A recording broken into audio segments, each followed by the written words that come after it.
Assalamualaikum warahmatullahi wabarakatuh. Hai, kembali lagi belajar matematika. Materi yang akan dibahas di video ini yaitu tentang menggambar diagram scatter data bivariat. Apa itu data bivariat? Dalam statistika, data bivariat adalah data masing-masing dua variabel di mana setiap nilai salah satu variabel dipasangkan dengan nilai variabel lainnya. Biasanya akan menarik untuk menyelidiki kemungkinan hubungan antara dua variabel.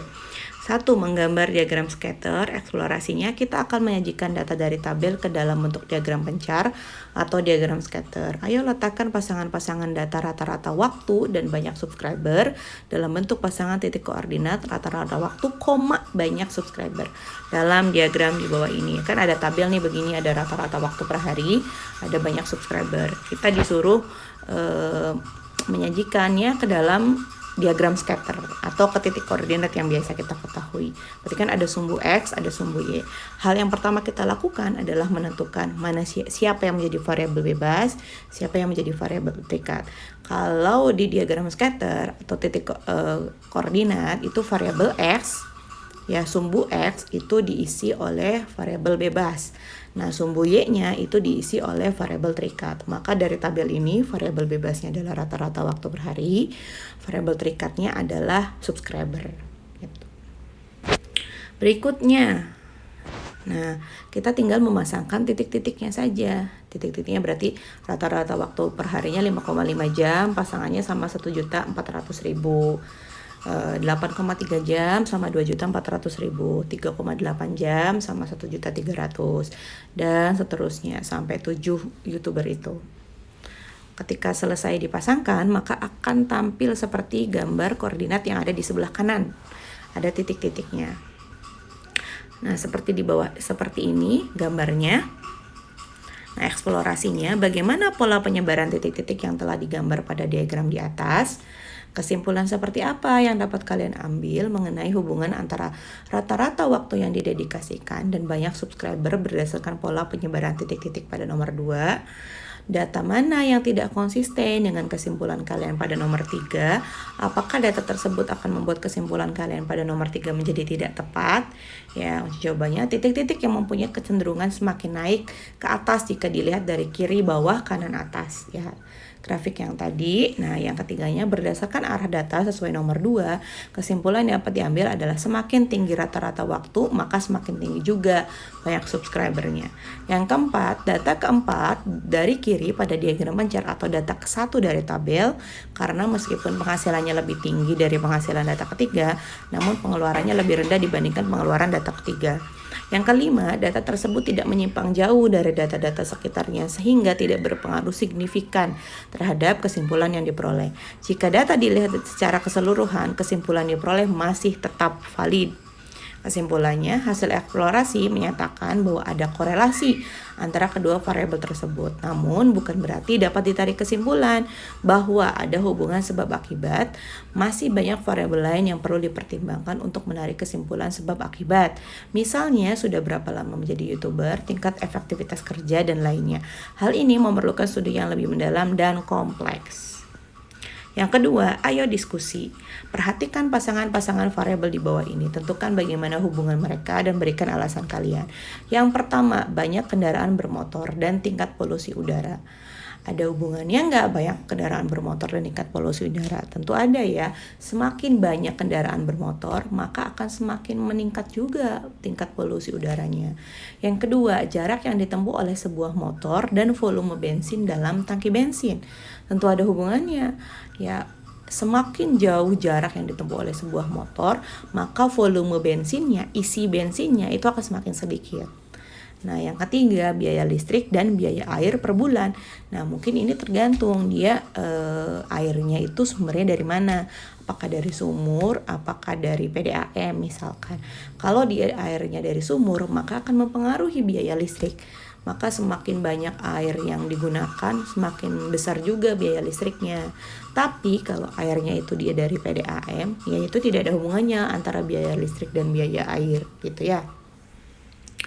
Berikutnya nomor 2, Rizky ingin mengetahui hubungan tingkat kelulusan SMA dan tingkat kemiskinan. Data yang diperoleh oleh Rizky disajikan dalam bentuk diagram pancar berikut. Ada persentase kelulusan SMA, ada persentase kemiskinan. Katanya, bagaimana pola penyebaran titik-titik yang telah digambar pada diagram di atas? Diagram di samping maksudnya. Nah, pola penyebarannya itu dilihat dari kiri ke kanan, itu menurun titik-titiknya, ya. Maka kesimpulannya seperti apa yang dapat kalian ambil mengenai hubungan persentase kelulusan SMA dan persentase kemiskinan? Maka semakin meningkat persentase kelulusan SMA-nya, maka semakin rendah persentase kemiskinannya, gitu. Berikutnya, tabel berikut ini memberikan informasi mengenai kandungan gula dalam gram dan jumlah kalori dalam satu sajian dari 13 sampel merek sereal. Ini disuruh digambarkan, nanti silahkan digambar dalam diagram scatter. Nah, yang kedua nanti dicek bagaimana pola penyebaran titik-titiknya. Yang ketiga kesimpulannya seperti apa. Yang keempat, suatu hari saat pelajaran statistika, guru menyajikan data mengenai hubungan antara dua variabel dari tinggi badan anak usia dini umur 2 sampai 7 tahun. Dalam bentuk tabel berikut ini ada umur 2, 3, 4, 5, 6, 7, ada tinggi rata-ratanya. Salah satu siswa namanya Kevas itu menyimpulkan bahwa semakin bertambahnya umur, semakin bertambah juga tinggi badan. Namun tidak tepat jika disimpulkan bahwa umur menyebabkan tinggi badan, meskipun memang ada yang mendasari hubungan sebab akibat antara keduanya. Ini menurut Kevas. Nah, menurut kalian apa yang menjadi dasar sebab akibat antara umur dan tinggi badan berdasarkan konteks data di atas? Nah, menurut kalian apa yang menjadi dasar sebab akibat antara umur dan tinggi badan berdasarkan konteks data di atas? Dari tabel yang di sebelah kiri ini, ya, konteksnya adalah semakin bertambahnya umur, semakin bertambah juga tinggi rata-ratanya. Betul, ya. Ini menunjukkan sebab akibat karena usianya hanya rentang 2 sampai 7 tahun. Yang kedua, apakah kesimpulan Kevas berlaku untuk sepanjang umur manusia hidup? Jelaskan kalian. Alasan kalian. Nah, menurut Kevas itu usia 2 sampai 7 tahun terus dia memang harus selalu bertambah tinggi, ya, ada sebab akibatnya. Tapi tidak berlaku ketika usianya lebih dari itu. Contoh misalkan ada faktor-faktor lain juga yang mempengaruhi. Kalau misalkan manusia di dunia ini semakin bertambah umur, semakin bertambah tinggi, maka jelas harusnya manusia yang paling tinggi di dunia ini adalah bisa jadi kakek-kakek dan nenek-nenek gitu. Tapi pada kenyataannya kan manusia paling tinggi itu bukan kakek-kakek dan nenek-nenek gitu, karena ada faktor-faktor yang mempengaruhi tinggi badan selain dari umur. Nah, contohnya bisa jadi ada masalah pubertas, ya, ada masalah gen, ada masalah hormon, makanan, gizi, gitu-gitu, ya. Maka kesimpulan Kevas itu tidak berlaku untuk sepanjang umur manusia hidup. Jika kalian diminta untuk mengambil kesimpulan secara umum mengenai hubungan umur dan tinggi badan, apa yang perlu kalian lakukan? Nah, kalau dari tabel ini kan umurnya cuma 2 sampai 7 tahun. Maka kita sebagai peneliti, ya, itu kalau mau ngambil kesimpulan umur secara keseluruhan, maka kita harus punya datanya nih, harus punya data umurnya tuh rentangnya nggak hanya dari umur 2 sampai 7 tahun. Mungkin sampai rata-rata usia manusia itu meninggal, kita harus punya datanya, dan rata-rata tinggi badannya berapa, itu juga kita perlu datanya, baru bisa diambil kesimpulan apakah yang mempengaruhi tinggi rata-rata itu hanya umur aja atau ada variabel-variabel yang lain. Begitu. Sekian video hari ini. Ibu akhiri. Wassalamualaikum warahmatullahi wabarakatuh.